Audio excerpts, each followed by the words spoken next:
வணக்கம். Parts of a tooth, அதாவது பற்களின் பாகங்களை பற்றி பார்ப்போம்.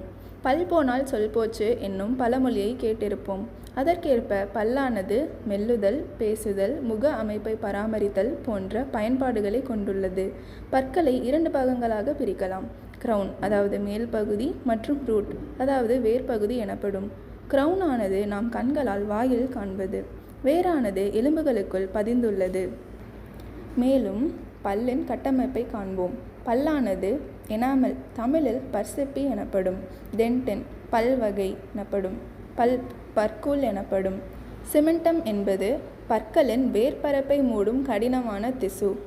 எனாமல் என்பது பல்லின் மேற்புற பகுதியை மூடும் கடினமான திசு. இதுவே எலும்பை விட மிகவும் கடினமான திசு ஆகும்.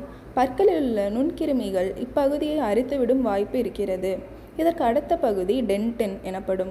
இது எனாமல் மற்றும் பல்ப் என்ற 2 பகுதிகளுக்கு நடுவில் பல்லை சுற்றி அமைந்துள்ளது. இது பற்சிப்பியை விட மென்மையானது. டென்டின் பாதிப்படையும் போது பற்களில் கூச்சம் ஏற்படுகிறது. பல்ப், இது பல்லின் மையத்தில் டென்டின் அடுக்கு கீழே அமைந்துள்ள மென்மையான திசு. பல்லின் முக்கிய பகுதியாகும். ஏனெனில் இதில்தான் நரம்புகள் மற்றும் இரத்த நாளங்கள் உள்ளன. இதனால் தான் பல் பாதிப்படையும் போது நமக்கு பல்வலி ஏற்படுகிறது. கடைசியாக சிமெண்டம், இது எலும்புடன் பற்களை இணைக்கும் இழைகளுக்கு நங்கூரம் வழங்குகிறது.